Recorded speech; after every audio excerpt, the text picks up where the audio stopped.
junio. A esta hora estamos en contacto con el senador Manuel Antonio Virgües Piraquive para hablar de diferentes temas con el senador Virgües, toda esta política maravillosa que todos los días va generando información. Senador Manuel, un saludo cordial, un abrazo, muchas gracias por atendernos y como siempre, bienvenido a esta que es su casa, la cadena Radial Vida en Colombia. Mauro, muchas gracias. Muy buenos días para todos los radioescuchas y las plataformas digitales. Muy complacido de estar con ustedes esta mañana. Muy bien, lo están escuchando en muchas partes del país y a nivel internacional. Senador, pues la primera pregunta que siempre hacemos y con respeto, ¿cómo amaneció, senador? ¿Cómo está esta madrugada? Bueno, muy contento, dándole gracias a Dios por un día más de vida y con motivación para seguir sirviéndole, trabajando por el pueblo colombiano y, bueno, haciendo el ejercicio que nos ha encomendado, Sí. de tratar de dar un buen ejemplo en la política. Correcto. El común de la gente, senador, podría pensar que un senador se levanta tipo 9 o 10 de la mañana. ¿A qué hora se levanta usted, senador? Bueno, pues yo le cuento que yo soy, pues, como fui militar durante 18 años, me tuve que levantar durante 18 años como a las 4 de la mañana. Ya hoy en día estoy levantándome a las 6 de la mañana más o menos ya por la costumbre. Sí, señor. Por la costumbre ya adquirí como ese hábito, ¿no? Para unos buenos, para otros no, pero bueno, dependiendo de cada actividad que realice la persona, se ajusta y se acomoda. Muy bien, pues muchas gracias, senador Manuel Virgües, por atendernos en esta mañana. Grace, adelante con el diálogo con el senador Manuel Virgües. Bueno, pues precisamente, senador, y muchas gracias, por supuesto, por atendernos. Sabemos que es muy, muy madrugador, pero hablemos de esta legislatura que ya terminó. ¿Qué nos deja? ¿Qué podemos esperar? Porque hubo muchas cosas seguramente que uno pensaría, senador, quedaron ahí en vilo, muchos temas importantes, las reformas. ¿Ustedes cómo perciben todo esto? ¿Cómo termina? Bueno, sí fue, digamos, una legislatura bastante estropeada, con muchos obstáculos, con mucha polarización. Nos enfrentamos a un sistema democrático que ha estado debilitando por causa de la corrupción, por causa de las desigualdades, por causa de no trabajar de manera honesta y correcta por parte del Estado en general, porque vemos problemas en la justicia, vemos problemas en el Ejecutivo, vemos problemas en el Legislativo. Y de verdad que eso es angustiante porque, pues, si en Colombia no corregimos ese rumbo y estamos dando paso a la inmoralidad, al desorden, a la anarquía, al mal gasto administrativo, a la falta de hacer justicia, etcétera, pues no es nada esperanzador. Pero bueno, afortunadamente somos un pueblo mayoritariamente creyente y necesitamos reivindicar precisamente en la búsqueda de Dios para que a Colombia le vaya bien, para que Dios ponga sus ojos en este país. Y lo que necesitamos es que todos aquellos que practicamos alguna religión, tengamos alguna espiritualidad, pongamos en práctica lo que precisamente esa espiritualidad nos enseña. Y es aplicar principios, valores, amor al prójimo y encauzarnos nuevamente. Pedimos a Dios que ojalá el próximo gobierno, la próxima legislatura, podamos asumir ese rol con seriedad y con mucha convicción. Sí. Senador, cuéntanos un poquito, por favor, esa coalición que ustedes han hecho con el Nuevo Liberalismo, el Partido Mira y Dignidad y Compromiso. ¿De qué se trata esta coalición, senador? Bueno, sí, precisamente con lo que decía anteriormente, lo que buscamos es eh, unirnos los diferentes. En Colombia tenemos diversidad de pensamientos, diversidad de ideologías, y logramos este esfuerzo de la unión de diferentes. Yo mira, el nuevo liberalismo y Dignidad y Compromiso son ciertamente, digamos, personalidades ideológicas diferentes, hablando como partido político, pero nos difieren asuntos muy pequeños que seguramente son importantes, pero que no son trascendentales, pero nos une semejanzas temáticas, por ejemplo, la defensa de la democracia, de la libertad, el respeto a la ley, la lucha contra la corrupción, la transparencia, la defensa de la familia. Nos une también, por ejemplo, la defensa de la protección del empleo, la seguridad, el orden público, el orden moral.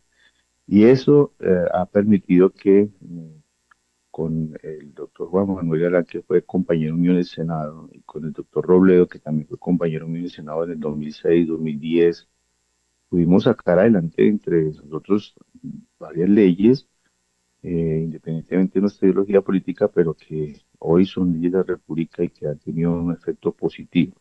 Varios años después nos encontramos en estas circunstancias y por lo menos algo fundamental que nos ha permitido unirnos es que eh, pensamos igual en la manera de cómo elegir nuestros candidatos, cómo fortalecer el Congreso de la República, porque realmente el ciudadano se preocupa es, bueno, ¿quién va a ser el próximo presidente? Pero lamentablemente la mala imagen del Congreso ha hecho que esta institución no se le dé la importancia ni la prioridad necesaria. Si todos los colombianos pensáramos en tener un Congreso fuerte, un Congreso autónomo, un Congreso pulcro, un Congreso que realmente llegue allí a defender sus posturas ideológicas, pero también aplicar dentro de sus posturas los principios y los valores que cada organización tiene, vamos a tener un Congreso que no va a ceder ante las presiones económicas, ante las presiones burocráticas, ante las presiones de la tentación, de la ambición del poder, a no ceder ante los intereses particulares, porque eso es lo que vimos en esta legislatura, lamentablemente. No se pudieron sacar muchas reformas grandes, importantes adelante, porque habían intereses particulares de por medio, intereses ideológicos que no eran necesariamente de país, que no permitieron que le entregáramos a la ciudadanía leyes que realmente busquen ese bienestar social, ese bienestar común, esa justicia que está reclamando, acabar con la corrupción en la generación de empleo, desarrollo de país.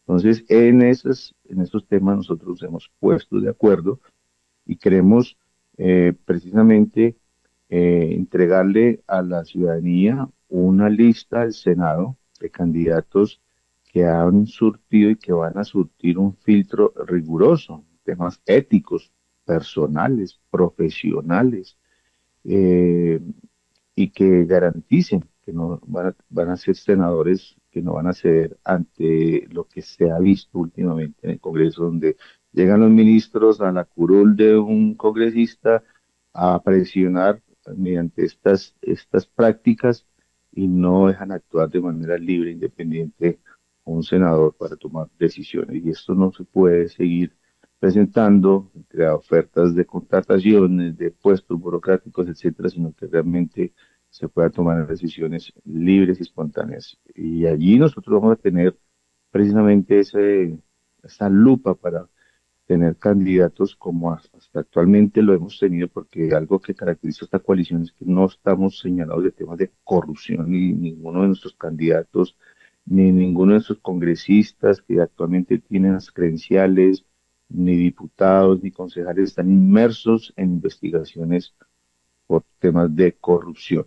Inclusive quienes hablan ha sido el único senador que se ha sometido a una prueba del polígrafo de 30 senadores que fueron invitados y el único que se presentó y la pasó precisamente para garantizar la probidad en el servicio público. Sí. Senador, ¿qué proyecto de ley impulsó con mayor convicción y por qué que nos pueda compartir en esta mañana? Sí, bueno, en el tema, uno de mis temas que me ha movido durante todo este tiempo en el Congreso de la República, el 2006, ha sido los jóvenes que prestan el servicio militar. Y como yo estuve allí, vi cómo sufrían en términos pues, físicos, pero económicos, sentimentales, etcétera. Siempre he luchado para que el servicio militar en Colombia sea voluntario y bien remunerado. No se ha podido dar ese paso hacia la voluntariedad porque obedece a una reforma constitucional y las reformas constitucionales son complejas de sacarlas adelante. Pero sí comenzamos a trabajar en mejorarle su bienestar. En aquel entonces, una bonificación que recibía un soldado, un joven que prestaba el servicio militar, era alrededor del 10% de un salario mínimo. Esto era algo que no se tenía. Sí, Comenzamos a eh, trabajar, sí, adelante, senador.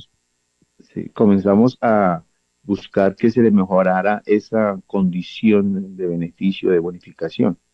Ya con el gobierno del presidente Luque, después de una reforma a una ley, logramos introducir un artículo para que a los jóvenes les pagaran siquiera el 30% hasta el 50% de un salario mínimo. Eso se comenzó a cumplir en el gobierno del presidente Duque. Cuando llega a este gobierno, se logró aumentar el 50%, pero inmediatamente presentamos una proposición, una reforma, una ley, donde fui ponente, para que se le pagara un salario completo. Entonces, hoy en día, por ejemplo, los jóvenes que prestan el servicio militar, a la fecha de hoy están ganando el 70% de un salario mínimo. Para el próximo año ya entra en vigor, y está en vigor la ley 2384, que les va a otorgar un salario completo, además de muchas otras prestaciones sociales en temas de salud, de pensión, de educación, vestuario, alimentación, etcétera. Entonces, ha sido de mis mayores satisfacciones poder haber mantenido esa permanencia e insistencia en que nuestros soldados que prestan su servicio militar tuvieran un salario digno, y hoy ya es una realidad para estos jóvenes, hombres y mujeres. Qué bueno, qué bueno y bien por los muchachos y todo lo que nos cuenta el senador, pues que quieren de todas maneras, porque eso también es hacer patria. Senador, ha habido mucho inconveniente con el presidente, como que él dice que la división de poderes no es buena, todas estas cosas que ya conocemos, y ahora, como no se pudo por un lado, quiere convocar a una asamblea constituyente por decreto y que se supone todo esto necesita el visto bueno de ustedes, del Congreso de la República. ¿Qué se va a hacer para la próxima legislatura y enfrentar todo esto? Porque el presidente dijo que él seguía defendiendo sus decretos y bueno, lo que se le ocurre el día a día. Sí, es lamentable que el presidente que ha llegado al poder que tiene en este momento vía democracia, y que la democracia fue la que le garantizó a él ese cargo, esté hoy tratando de violentar esa misma constitución. Que es clara en decir que para convocar una asamblea constituyente hay unos procedimientos establecidos, y eso no se puede saltar, eso no se puede obviar. Si él lo quiere hacer con su bancada, perfectamente puede presentar un proyecto de acto legislativo para modificar los mecanismos de participación, como lo quiso hacer con la consulta popular, como lo quiere hacer con la asamblea constituyente, como lo quiere hacer con esa falsa octava papeleta.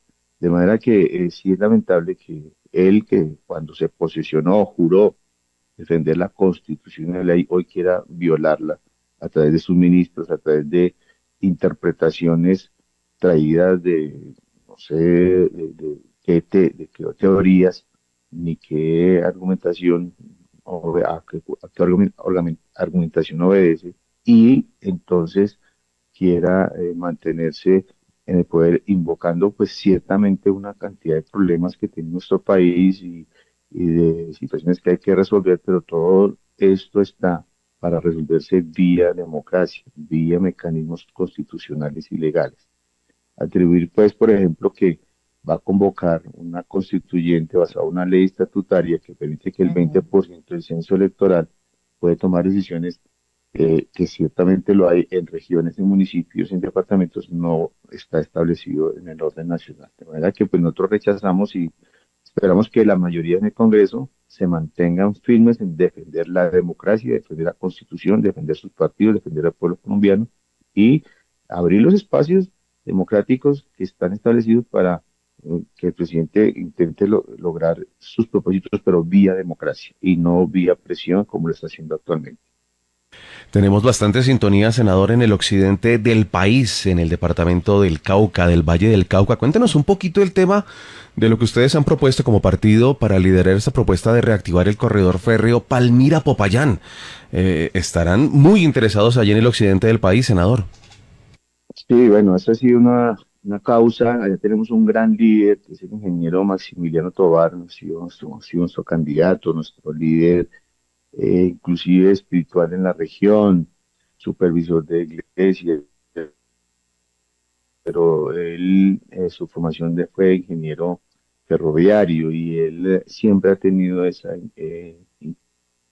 inquietud como la ha tenido el partido de que en Colombia se reactive el sistema de transporte que puedan existir y deben aplicarse en Colombia. Nosotros, lamentablemente, por causas de intereses particulares, de monopolios, empresas alternativas de movilidad. Y allá en Cauca, con nuestros diputados, nuestros concejales, sí, y con la gobernadora, el apoyo que le dimos como partido, nosotros dentro del acuerdo programático establecimos precisamente que se nos diera la oportunidad de abanderar, de impulsar, porque no solamente la gobernación y otros partidos políticos, sino también la sociedad, los empresarios, quieren que estos medios de transporte se reactiven. Y en ese esfuerzo estamos acompañando desde el Congreso de la República, pero es un esfuerzo y una iniciativa que se ha originado y que han sacado adelante nuestros concejales y nuestro diputado allá en el Valle del Cauca.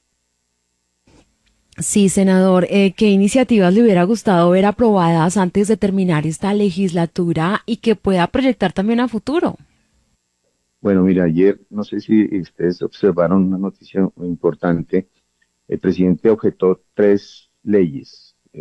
Sí. Normalmente surten en el Congreso, pasan los 4 debates, dura 1 año, 2 años el proceso, y el gobierno, una vez las aprueba el Congreso, pasan al gobierno para que las sancione, para que las firme.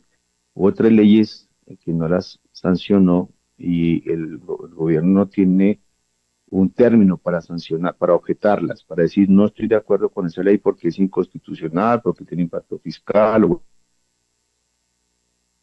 bueno, hay unas argumentaciones allí. No le hizo el término y entonces dice la ley que en ese caso se devuelven al Congreso y el presidente del Senado es quien debe sancionarlas y firmarlas. Pues esto ocurrió ayer, ya nos ocurrió, ya había ocurrido con una ley para el municipio de Sáchica, Boyacá, es un municipio muy hermoso, a 5 minutos de Villa de Leyva, y este es un municipio en donde se han encontrado restos fósiles, y se encontró en el año 2018 un pliosaurio, es como un cocodrilo dinosaurio de la época, completo, el más grande, y está allí, pero se han encontrado mucho más fósiles y nosotros presentamos un proyecto de ley para que este municipio sea patrimonio arqueológico, geológico, paleontológico y se pueda construir un museo, tenga inversión en turismo, bueno, toda una normatividad que va encaminada a eso. El presidente no la sancionó y se devolvió al Congreso y bueno, ya hoy el presidente del Senado la sancionó y ya es ley de la República. Anoche nos pasó también con una norma, una ley que apoyaron todos los partidos políticos, porque si bien es cierto fue iniciativa nuestra, pero allí todos los partidos políticos estuvieron de acuerdo en apoyar esta ley. ¿De qué se trata? La ley para los más de 5 millones de micronegocios que hay en Colombia. ¿Cuáles son esos micronegocios? Pues las panaderías, las misceláneas, eh, las tiendas de los barrios, una persona que se dedique a cortar uñas, las masajistas que van en su motico a hacer el servicio de masajista, bueno, una cantidad de micronegocios que no están registrados en las cámaras de comercio, que están en el vía censo, en el DANE, y que carecen de todo un apoyo de parte del Estado en capacitación, en microcréditos, en fortalecimiento, en facilitarle la formalización en las cámaras de comercio. Por ejemplo, las tiendas de barrio que prestan un servicio social tan importante para los colombianos, porque, por ejemplo, muchos hogares no compran nevera, por decir algo, y saben que en la tienda tienen la carne, la fresca, los huevos allí refrigerados o una bebida, pero estas tiendas tienen que pagar en servicios públicos tarifas comerciales, por ejemplo. Con esta ley que el presidente no sancionó, que nos la devolvió y que el presidente del Senado sí la sancionó y va a ser ley de la República, por ejemplo, se van a beneficiar estos micronegocios con tarifas diferenciales en energía, porque ellas prestan un servicio social. De manera que son leyes que realmente tienen un impacto social, un impacto económico a la clase más vulnerable, al sector económico, y a propósito de ahora de esta reforma laboral que precisamente va a obligar a estos micronegocios que tienen 2, 3 empleados Sí, a Javier. pagar unas horas extras, etcétera, pues bueno, por lo menos con esta ley se les va a aliviar en el tema de los servicios y ahí hay una forma de compensación. Pero lamentamos que el gobierno en su discurso dice que quiere ayudar a la clase popular y no sancione una ley como de esta naturaleza que todo el Congreso sí la apoyó.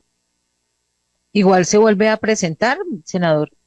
No, no, ya el presidente Ya del quedó Senado ahí. la firma, sí, ya, es que Mm, ese es el mecanismo, ya el presidente del Senado la sí, firmó ayer y ya se convierte en ley de la República.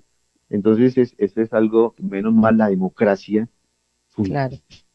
funciona en este país, la funciona. El presidente tiene sus razones y es respetable que las objete una ley por inconstitucional, por inconveniente, etcétera, pero hay unos mecanismos, tiene que objetarla y tiene que presentar los argumentos, devolverla al Congreso, el Congreso vuelve a ratificar o no, y si hay ese conflicto, porque ya me sucedió a mí con la ley 1414, que soy autor de la idea de epilepsia, en su momento, en Ujú. el año 2016, no la sancionó el gobierno porque decía que era una ley que no se podía estar legislando por enfermedades particulares que tienen un impacto social. Bueno, es válido, pero la devolvió el gobierno en su momento.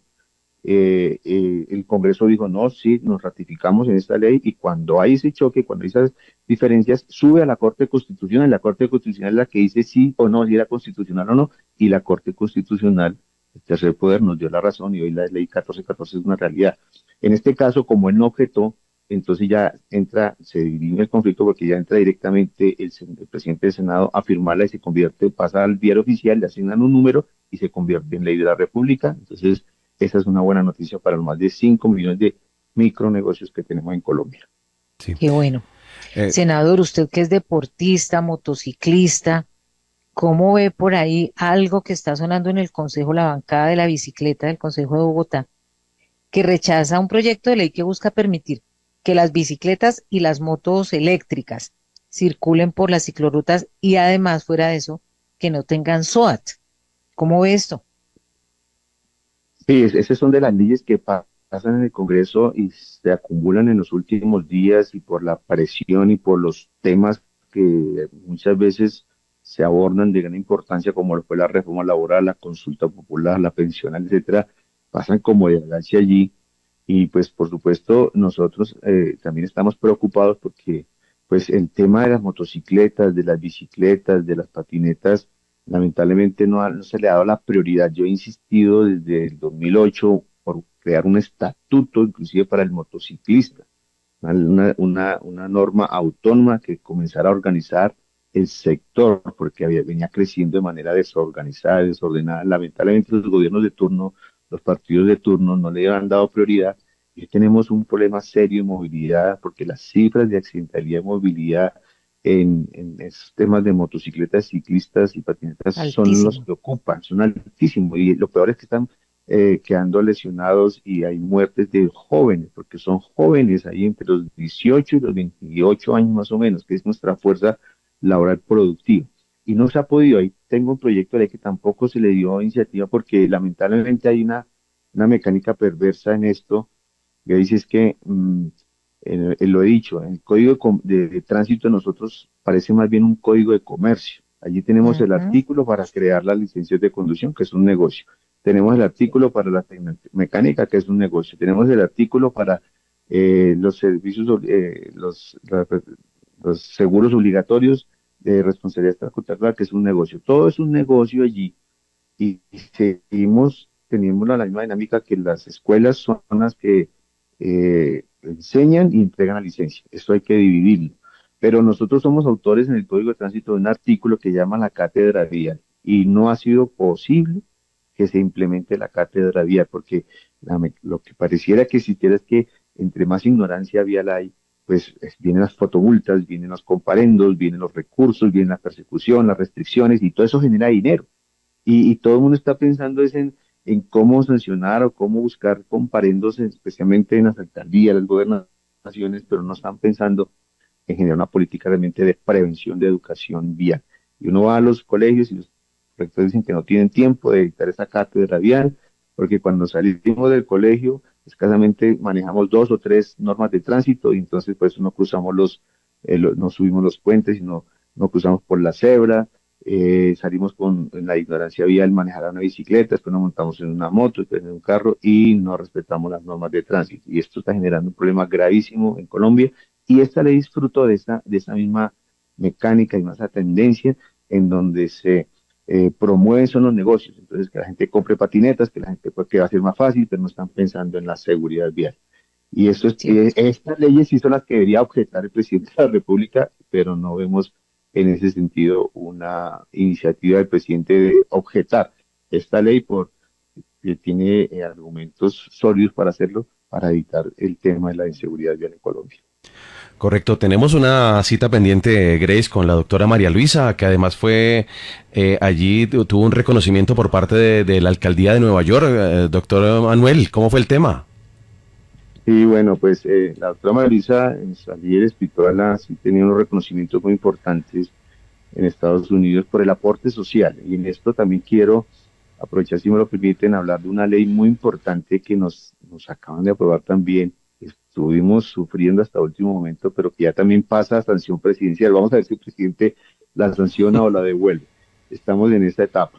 Lo cierto es que es una ley que ya tenemos una ley propia que se llama la Ley de Libertad Religiosa, y es lo que ha hecho la doctora María Luisa en Estados Unidos, liderando en este momento más de 60 estados la Iglesia de Dios Ministerial de Jesucristo Internacional y demostrando a través de la Fundación Internacional María Luisa de Moreno todo el aporte social, porque en Estados Unidos sí se valora grandemente el aporte social que hace todo el sector interreligioso en la sociedad, les da prioridad.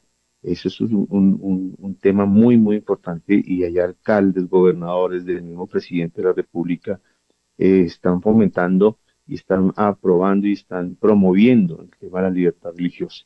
De manera que aquí en Colombia pues hemos querido hacer esa réplica y ya tenemos nuestra propia ley. Veníamos haciéndolo a través de los planes de desarrollo, pero llegó el presidente Santos II y ahí nos aprobó en su plan de desarrollo, pero eso terminó con el gobierno del presidente Santos.